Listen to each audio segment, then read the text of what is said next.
Hi, I'm Shantilal, and in this video, we'll be talking about media laws in India.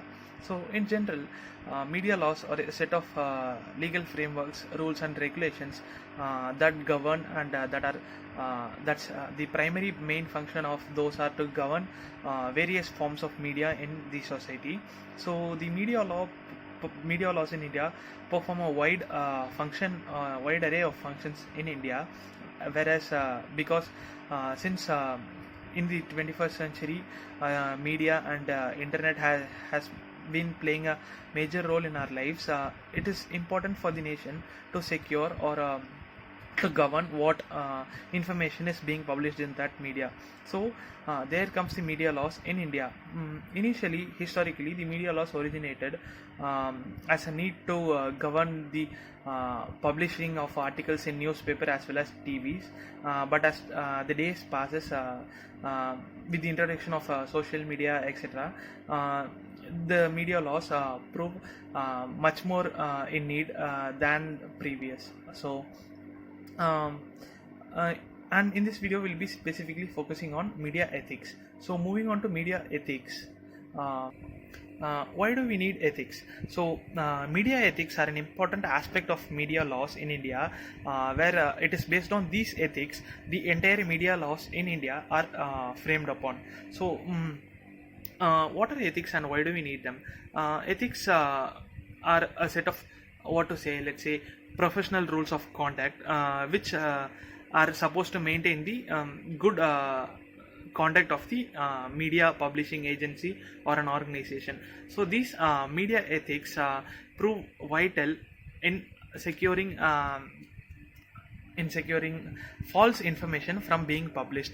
So the media ethics, that is the Indian Press Act and various other acts, gives a set of media ethics to be followed, out of which the first one is truth and honesty. So the media channel which is responsible of publishing any news and articles, let's say, is has a duty to abide by the media laws and thus give truthful information. That is, the media channel must not be biased in any ways, and they must give the true essence of what the news is.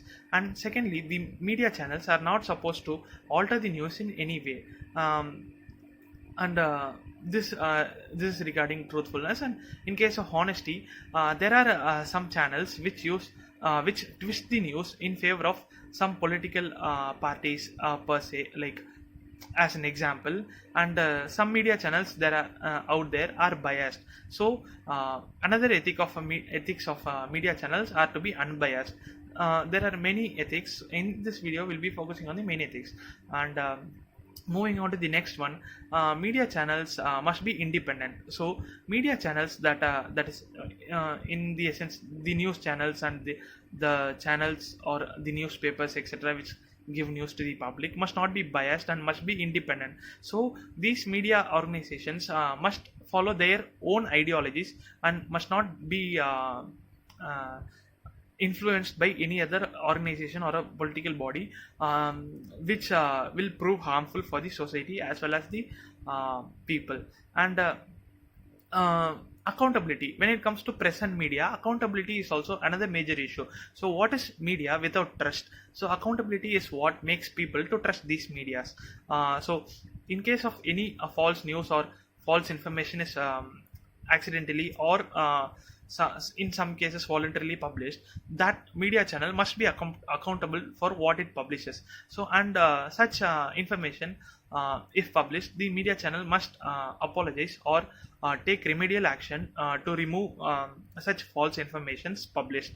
And also media channels must not violate the right to privacy of individuals and must be honest in ways of acquiring the information regarding the newses. So media channels are generally known to cross many lines in case of getting news for the channels. But when it comes to persons and personal privacy, media channels are not supposed to infringe the privacy of any person in any manner. And also uh, the news acquired by the media channel must be through goodwill. That is, must not be through any shortcuts or like shortcuts in the sense, I mean, bad ways. which violate the personal liberty and personal rights of any person. So media channels must perform on goodwill, and on and thus news or any information relevant must not be in a way that personally violates or personally infringes the right to privacy of any person. So we've seen fairness, honesty, independence, truth, and accuracy. Moving on to the next main important aspect of media ethics is humanity.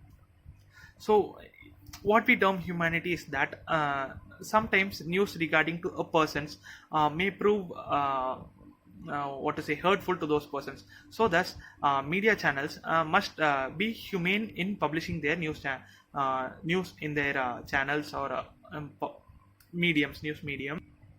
While doing so, they should respect the privacy of individuals. They have a duty to not endanger people, to not violate the civil and personal liberties of people, and also a duty to not promote hatred and revenge. So hatred and revenge, let's say, prevail in many channels, but this hatred and revenge on media channels per se is very harmful to the society, because like media plays a major role psychologically as well as sociologically in the society. Thus media channels have a duty to not promote hatred and revenge. So thus, as discussed above, we can see that media ethics, to sum up, is based on these five aspects: truth and accuracy, independency, fairness and dependability, humanity, and accountability. So thus I'll sum up with this. So media ethics plays a huge role in regulating and mm, for the good functioning of media in a non-harmful manner for the society. Thank you.